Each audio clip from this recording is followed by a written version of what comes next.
Bismillahirrahmanirrahim. Assalamualaikum warahmatullahi wabarakatuh. Saya Prabowo Subianto mengucapkan selamat Hari Raya Idul Fitri 1444 Hijriah. Minal aidin wal faizin. Mohon maaf lahir dan batin. Marilah kita menyongsong hari esok yang lebih baik. Indonesia yang terus maju, Indonesia yang aman, adil dan makmur. Wassalamualaikum warahmatullahi wabarakatuh. Anda kembali di iNews Sore bersama saya, Abraham Silaban. Pemirsa, keluarga besar dan tetangga ramai menyambut kedatangan Gubernur Jawa Tengah Ganjar Pranowo saat mudik di Purworejo, Jawa Tengah. Warga dan keluarga menyambut baik terpilihnya Ganjar sebagai calon presiden dari PDI Perjuangan. Gubernur Jawa Tengah Ganjar Pranowo disambut meriah oleh keluarganya di Purworejo saat berkunjung ke kediaman orang tuanya atau rumah pusaka di daerah Aglik Utara, Kecamatan Kutoarjo, Kabupaten Purworejo, Jawa Tengah. Ganjar Pranowo merupakan anak kelima dari 6 bersaudara dari pasangan Parmuji dan Sri Suparni. Kedatangan Ganjar di Purworejo untuk bersilaturahmi dengan keluarga besar dan masyarakat Purworejo. Penetapan Ganjar Pranowo sebagai calon presiden yang diusung PDIP disambut gembira oleh keluarga besarnya di Kabupaten Purworejo. Jadi Pak Ganjar datang ke Purworejo, kebetulan ke rumahnya orang tuanya, pure hanya untuk silaturahmi sama masyarakat Kabupaten Purworejo. Dan luar biasa ya, Bu Mega pada waktu itu timingnya tepat sekali. Tanggal 21 April itu pas hari Ibu kita Kartini, hari Jumat juga hari sangat baik, dan kebetulan juga pada waktu itu pas Lebaran pertama ya. Mudah-mudahan itu membawa berkah. Keluarga besar Ganjar berharap Ganjar selalu amanah dalam menerima amanat ataupun jabatan baru nantinya. Dari Purworejo, Jawa Tengah, Johartoyo, iNews melaporkan. Sementara itu, Gubernur Jawa Barat Ridwan Kamil menyerahkan perasaannya karena tidak bisa merayakan Hari Raya Idul Fitri 1444 Hijriah bersama putra kesayangannya almarhum Emeril Khan Mumtaz. Rekan kami Chamar Haenda berkesempatan untuk mengobrol dengan Kang Emil saat ziarah ke makam Eril. Kami hadirkan cuplikannya. Saat ini saya sudah berada di Kecamatan Cimaung, Kabupaten Bandung, dan tepat di belakang saya ini merupakan makam dari Emeril Khan Mumtaz almarhum. Ini merupakan putra pertama dari Gubernur Jawa Barat Ridwan Kamil. Sudah ada di samping saya, ini dia Ridwan Kamil, Gubernur Jawa Barat. Kang Emil, Sampurasun. Sampurasun. Alhamdulillah, selamat Lebaran buat pemirsa. Selamat Idul Fitri, mohon maaf lahir dan batin. Oke, Kang Emil, bagaimana memaknai dan juga melihat ini merupakan Lebaran pertama tanpa sang putra tercinta? Aduh, berat ya jawabannya. Jadi kadang pemimpin itu tidak selalu bisa mengekspresikan seluruh warna isi hatinya gitu ya. Jadi hari pertama kemarin saya memimpin sholat Id ya di Masjid Al-Jabar, peristiwa bersejarah, kemudian ke orang tua. Nah, ini hari kedua memang kami akan seharian di sini untuk ziarah ke almarhum anak pertama saya. Tidak sama, itu yang pasti ya. Kedua, ada rasa sedih tentu. Saya nggak bisa bohong lah ya. Biasanya dari pagi barengan, sekarang tidak lagi. Apa sebetulnya yang spesial dan bisa menjadi tauladan dari seorang almarhum Eril yang bisa kita contoh? Karena beberapa teman saya juga temannya Eril dan sempat menyebutkan bahwa Eril adalah orang yang bekerja keras, kemudian aktif berorganisasi, dan rendah hati, Kang. Sebenarnya siapa kita itu dilihat di saat meninggalnya kita, bukan di saat hidup. Ya. Kalau di saat meninggalnya banyak didoakan, banyak diiringi, itu karena ada hal-hal istimewa yang dilakukan semasa hidupnya. Makanya saya tuliskan satu puisi itu, mewakili, ya kita pernah ngobrol lah, kalimatnya tidak sama tapi saya puitiskan. Siapa ingin menjadi bunga indah di surga kelak gitu ya, dan diiringi berjuta doa, maka taburlah berjuta benih kebaikan selama di dunia.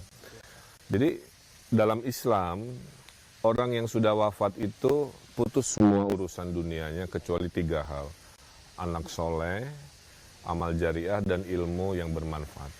Nah, Eril itu semasa mudanya, walaupun usianya hanya 23 tahun, itu banyak menebar kebaikan, baik yang kami tahu dan lebih banyak yang orang tuanya tidak tahu. Mungkin pesan-pesan untuk masyarakat, karena banyak juga yang tidak bisa berlebaran bersama dengan orang-orang terkasih dan tersayang, entah karena waktu, jarak, ataupun juga karena sudah lebih dahulu mendahului kita. Apa pesan yang pertama kepada yang Allah berikan rezeki bertemu orang tua, kembali ke kampung halaman, saya ucapkan selamat berbahagia.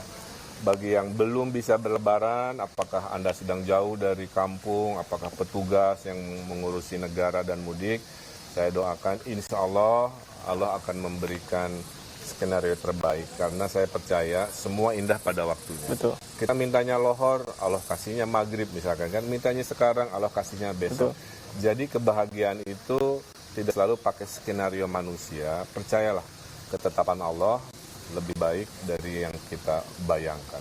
Okay. Dan tentunya dibawa ikhlas, dibawa sabar, yang penting hati kita tertaut ya. Sekarang juga ada teknologi, tidak harus selalu fisik. Dan tentunya saya doakan Anda sehat, lancar dengan perjuangan sebagai pejuang-pejuang keluarga. Pemirsa, memasuki hari kedua libur Lebaran, Taman Marga Satwa Ragunan dipadati oleh pengunjung. Tercatat sekitar 14.000 orang yang datang untuk berlibur bersama keluarga dan jumlah itu dipastikan terus bertambah.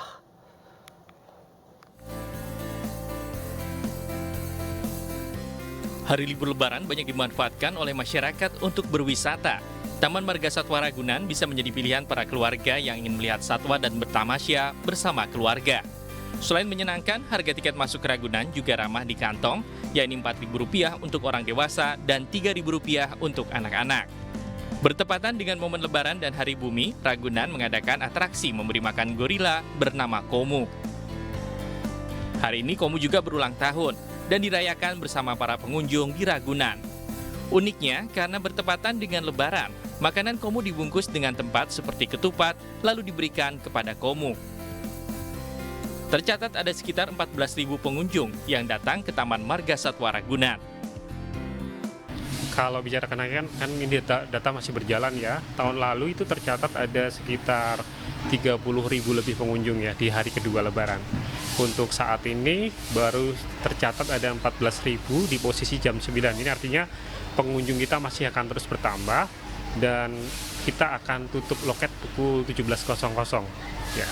Jadi masih akan kemungkinan bertambah. Mengantisipasi membludaknya pengunjung, Taman Marga Satwa Ragunan menambah fasilitas hingga jumlah tim yang bertugas di lapangan. Dari Jakarta, Ismalia Ilham Zarkasih, iNews melaporkan. Selain Ragunan, Pantai Ancol juga jadi tempat favorit warga untuk isi libur bersama keluarga.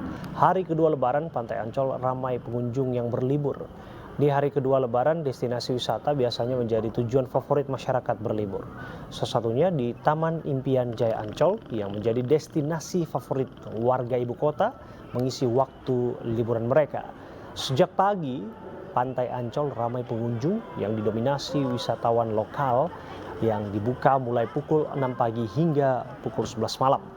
Tidak hanya warga ibu kota, warga asal Bogor, Tangerang, dan Bekasi juga memilih suasana pantai sebagai alternatif liburan terdekat dan termurah.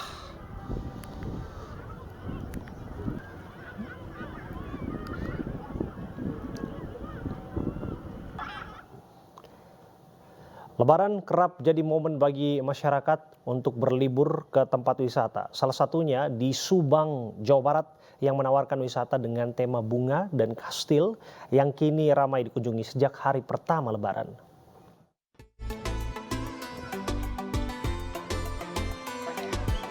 Libur Lebaran bagi sebagian masyarakat menjadi momen penting untuk berkumpul bersama keluarga dan mengunjungi tempat wisata.